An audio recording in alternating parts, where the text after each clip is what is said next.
unique compared to global practices?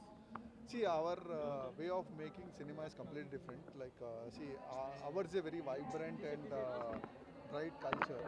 So that actually eventually reflect in the way our stories are told, our films are made. So like if you take compared to Europe, Europe is relatively in terms of weather also it is like cold and other things. So our films have their unique because our culture is very unique and probably one of the oldest cultures we have. So that will definitely reflect in the way our arts come. So obviously it will reflect even in cinematography. Sir Thank you. మీరు అన్ని Baahubali triple R ఇవన్నీ చేశారు కదా విఎఫ్ఎక్సెస్ మీకు ఎక్కువ బాగా రిలేటెడ్గా ఉంటుంది కదా ఇప్పుడు కొత్తగా వచ్చినాయండి ఏ మీకు ఎంతవరకు AI is still in the growing stage and definitely like future lo it will definitely like help us in telling our story in the best possible way.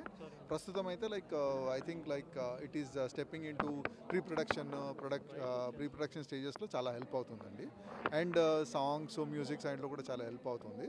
So definitely it is a way to look forward to and there is no escaping AI.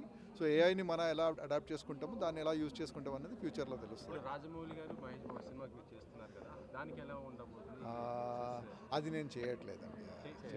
చంద్ర గారు ఫ్యూచర్లో ఏ develop అయితే విఎఫ్ఎక్స్కి దెబ్బడిపోయినట్టేనా అంటే ఎలా అంటే new technology develop అయినప్పుడు new opportunities కూడా ఉంటాయండి. So దాన్ని ఆ టెక్నాలజీని మనం ఎలా విఎఫ్ఎక్స్లో అడాప్ట్ చేసుకుంటామన్న దాన్ని బట్టి ఉంటుందండి. So it is not like ఏ వచ్చింది కాబట్టి విఎఫ్ఎక్స్ వెళ్ళిపోద్దో లేదంటే ఆ ప్రాసెస్ వెళ్ళిపోద్దని కాదు. సో బేసికలీ ఏంటంటే యాజ్ టెక్నాలజీస్ ఇంప్రూవింగ్ దాన్ని మనం ఏ లెవెల్లో అడాప్ట్ చేసుకుంటాం మన ఫీల్డ్లోకి అన్నది ఇంపార్టెంట్ అండి. The sooner you adapt the better it is అండి. ఎందుకంటే అడాప్ట్ చేసుకోకుంటే future will change. So adapting అనేది చాలా ఇంపార్టెంట్ అండి. అడాప్ట్ చేసుకొని విఎఫ్ఎక్స్ ఇంప్రూవ్ చేసుకోవచ్చు. చాలా ఉంటుంది. అది చెప్తానండి డెఫినెట్లీ. ప్రస్తుతం ఒకటి స్వయంభూ అని నిఖిల్ సినిమా చేస్తున్నానండి. It's again VFX based period drama. So that is what I'm working on and I'm looking forward. మీరు ఇంతవరకు పాన్ వరల్డ్ సినిమాలే చేశారు, చిన్న సినిమాలు చేయరా అసలు? ఎందుకు చేయనండి, చేశాను కానీ గోల్కొండ హై స్కూల్ అలాంటి అన్ని సినిమాలు చేస్తున్నాం అండి. బాహుబలి తర్వాత త్రిబుల్ డెఫినెట్లీ ఆపర్చునిటీ మంచి ఆపర్చునిటీ వస్తే definitely I do. There is no restriction. Rajamouli గారితో దూరం కావడానికి కారణం ఏంటి సార్? అంటే అదేంటండి like it is you should ask Rajamouli garu అండి. Because finally it is director's choice that he wants to work with whichever technician. So probably he సినిమాకి he thought like maybe new technician would definitely help అని అంటే.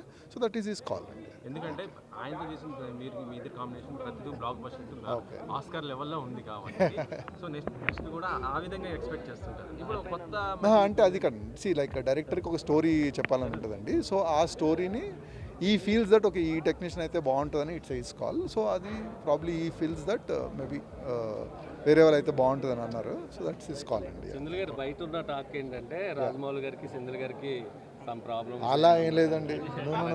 అలా ఏం లేదు. Like we are like family friends and is a great person. So and ఒక్క సినిమా మధ్యలో కూడా చాలాసార్లు సినిమాలు చేయలేదండి. So it doesn't mean that one film చేయకపోతే రిలేషన్షిప్ ఏదో పాడే అందుకే చేయట్లేదు, అలా ఏం కాదండి.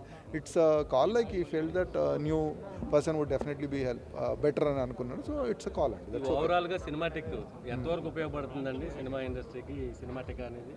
డెఫినెట్లీ చాలా ఉపయోగపడుతుంది. ఎక్స్పోల్ అంటే ఇలాంటివి జరగాలంటే రెగ్యులర్. ఎందుకంటే ఇలాంటి ప్లేస్లో మీకు కొత్త ఎక్విప్మెంట్ చూసుకోవడానికి కానీ లైక్ కొత్త జనాలతో అంటే టెక్నీషియన్స్తో మాట్లాడడానికి ఆపర్చునిటీస్ కుదురుతాయండి. And it's an aspiration. వచ్చిన తర్వాత ఓకే మనం కూడా ఇలా అవ్వచ్చు అని కొత్త వాళ్ళకి ఉంటుంది. సో ఇంతమంది వచ్చారంటే there is lots of scope and lots of opportunities. So దీంట్లో చూస్తున్నారు కాబట్టి డెఫినెట్లీ చాలా హెల్ప్ అవుతుందండి. విజయవాడ కానీ వైజాగ్ కానీ ఎక్కడ పెట్టినా పెట్టొచ్చండి. ఎక్కడ పెట్టినా అంటే ఇట్స్ అంటే ఇండస్ట్రీ వెళ్తుంది కాదండి. బేసికలీ ఏంటంటే లైక్ ఆపర్చునిటీ ఎక్కడ ఉంటే అక్కడ అవసరం ఉంటుంది. సో ఇలాంటిది పెట్టడానికి ట్రై చేయాలి అండ్ పీపుల్ విల్ కమ్ అండి. ఎందుకంటే లైక్ ఆంధ్రాలో కూడా there lots of film makers were aspiring to be. So ఇలాంటిది మేబీ హైదరాబాద్ రాలేకపోతే actually the expo should go there. So అలా అయితే బాగుంటుందండి డెఫినెట్లీ.